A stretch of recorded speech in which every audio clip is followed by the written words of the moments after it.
Alright, so in chapter 29 of Berserk, this dude, Minister False, has the balls to come up to Griffith and sort of taunt him and almost insinuate that maybe Griffith had something to do with Julius's assassination, because he goes to the point where he says, some are saying that that arrow wasn't meant for Princess Charlotte, it was meant for you.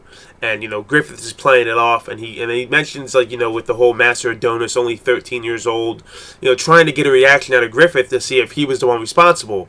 However, Griffith is like, I'm going to try my utmost best to fight outside of the castle, pardon, and he goes and walks away. And this dude, Minister False, is having a lot of, inner monologue, wondering if Griffith isn't the one that is responsible for General Julius and his son's death, because he didn't even twitch an eyebrow at the mention of Adonis being killed at such a young age.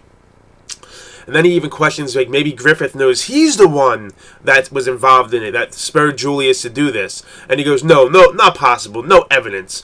But as he starts, and he says, even if this war is over, that's fine. There'll still be people that hate and they're jealous of Griffith in the kingdom, and all he has to do is turn them against him. So this dude has a hard-on for Griffith, as well as some of the other nobles as well. But as he starts to walk away, he stops and he sees Griffith in the shadows of the hallway, just staring at him with the same eyes that he gave to Julius after Julius tried to assassinate him. And Minister's like, no, and he's scared as fuck. He at that point realizes that Griffith knows that he was involved, and maybe it was a bad idea to approach Griffith and even open his mouth. If he would have never approached Griffith maybe would have never suspected this Minister False of being involved in this at all. But he wanted to play the game, he wanted to play with fire, and now Griffith knows, and Griffith is basically saying, don't fuck with me, dude, you know what I mean? Don't fuck with me. And as he's leaving, he runs into Princess Charlotte. And this is an okay scene, I guess. But basically what happens after this scene, after she gives Griffith this heirloom or whatever, and pretty much almost hinting at her feelings for him, and even asking Casca to protect him, and Casca's like, yes, but Casca is fighting back her feelings. She doesn't want what's going on with Griffith and Charlotte to be happening, because she likes Griffith. Well, we get introduced to a new character, and that's that's Charlotte's mother, the Queen, and she doesn't like the fact that she's even conversing with somebody of common born, humble birth, a commoner. Shouldn't even be talking to him, let alone giving him gifts. And she's like, I do what I want with my things. And she's like, unacceptable. You are 16 years old. You're no longer a child. You are the Princess of Midland. You need to start acting that way. And she just walks away. And we see the Queen's face. And it's almost like the Queen might be one of those other people that want to get rid of Griffith. She doesn't like Griffith tempting her daughter. She's one of those people, like a lot of nobles, who abide by the basically the whole ranking and status and birth and whatnot. So she shouldn't be talking to a lowborn where she is a princess, royalty. So I have a feeling that Charlotte's mother, the Queen, might try to get rid of Griffith as well, because she doesn't like him tempting her. She doesn't want, her family, her the Midland Kingdom to get a bad reputation, I guess. Doesn't want to let a commoner into the family, basically. So I have a feeling she's going to play a role in trying to get rid of Griffith at one point.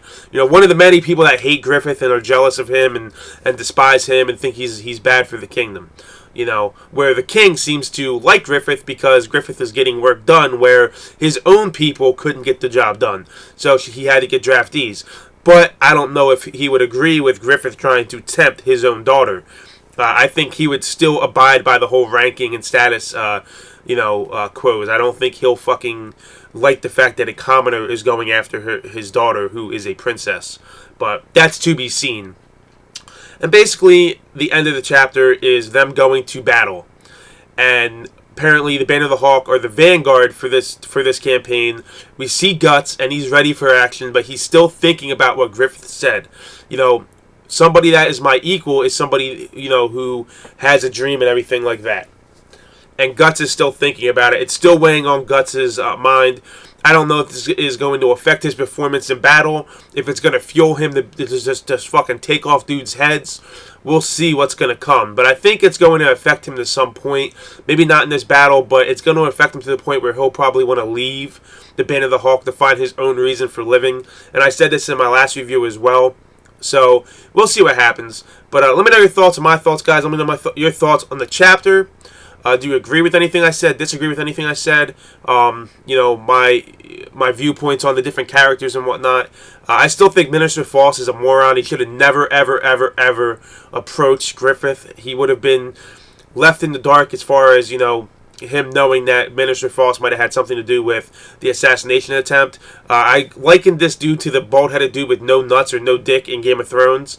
I think his name was Vargas in Game of Thrones or something like that. But that dude's definitely way more swift than this Minister False, because he would have never approached the person and let on that he had something to do with an assassination. But like the video if you feel I deserve it. Subscribe to the channel if you want to see more Berserk reviews. I don't think you'll be disappointed. Check out my other content as well. And please do not use ad blocker, guys, when you watch my videos and when you watch any other YouTubers' videos that you want to support 100%. Thank you for watching, guys, my review for Chapter 28, Chapter 29 of Berserk. Departure for the Battlefield, I believe it was called. Thank you for watching. I will catch you in the next Berserk review.